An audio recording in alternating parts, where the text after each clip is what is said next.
Papagamot ko sa ano ko, sa aking mga alaga, ha? Sige, tutulungan ka para gumaling yan. Wala na ibang masakit sa'yo?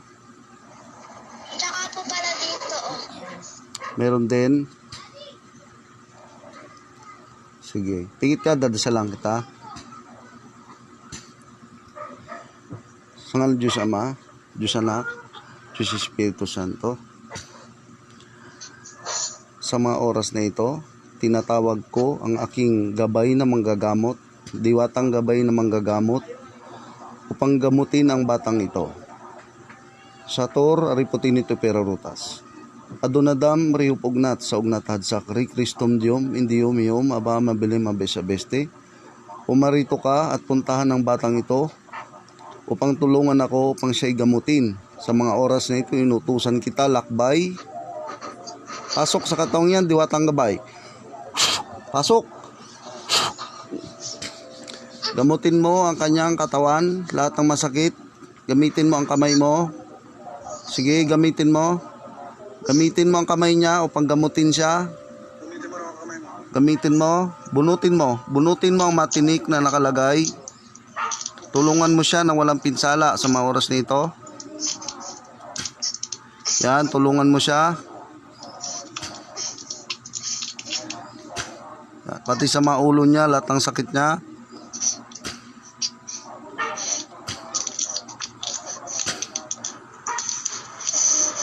Ang tatlo kong gabay na diwata sa mga oras na ito. Ang isa kong gabay na diwata na babae.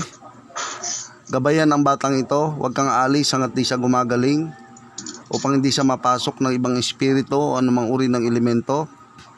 Iniitusan ko ang isa kong pinakabatang gabay. Nagabayan siya, huwag siyang iwan. Dalawa kong gabay ang babalik.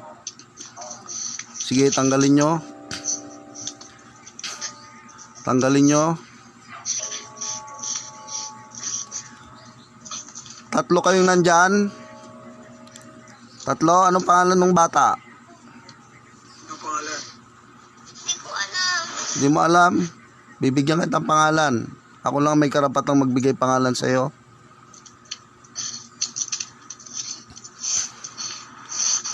Liana ang pangalan mo.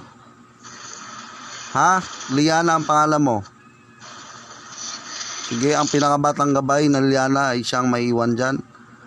Wala na, nabunot nyo na lahat.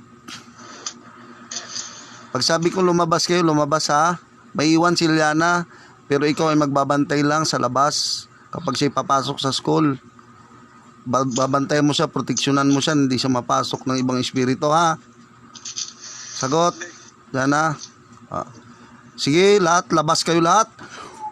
Labas. Oh. Ano pangalan nito? Tawagin mo siya, balik. Oh. Jamila, masakit pa? Wala na. Oh, wala na. Sige, sasaraduhan kita ulit, ha. Sa ngalan ng Diyos ang mga makapangyarihan sa lahat.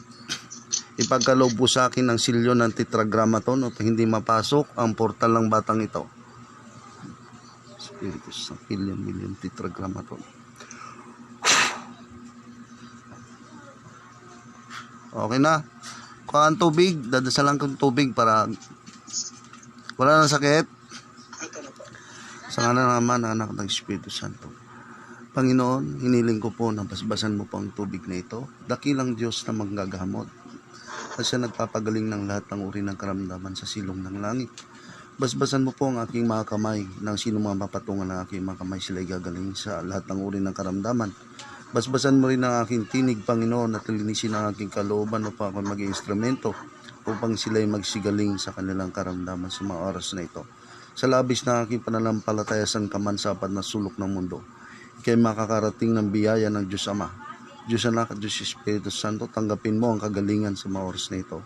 In nomine Patri et Filii et Spiritus Sancti. Inumin mo yan.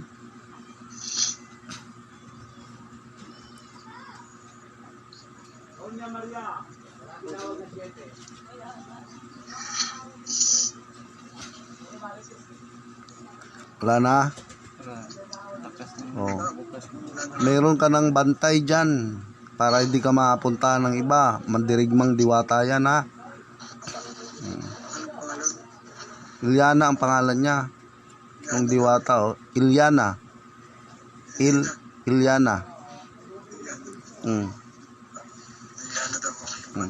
Bata yan. Halos matanda ka lang ng konti. Hindi po ako nagpasok kasi po, pag nagpasok po ako, ayaw nila po ako doon pabalikin po. Nagbalik daw po ako doon, papasukan daw ulit ako sa katawan. Kahit na po kaya ako. Di, maglalaban sila niyan kapag may umano sa'yo. Lalabanan na diwata, malakas ang gabay ko, ha? Kaya walang makakapasok sa'yo.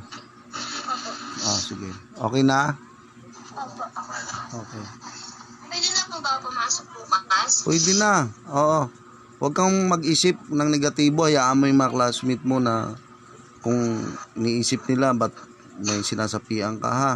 Huwag mo silang intindihin. Mas mag-aaral ka lang. Mawawala din yan pagka magdalaga ka na. Bukas kasi ang third eye mo, ha? Okay na, be. Okay na. Magaling ka na. Salamat, Maestro. Salamat po, Maestro. Marami po salamat sa pagtulong po sa akin. Welcome. God bless you. Okay na? House na. Maestro,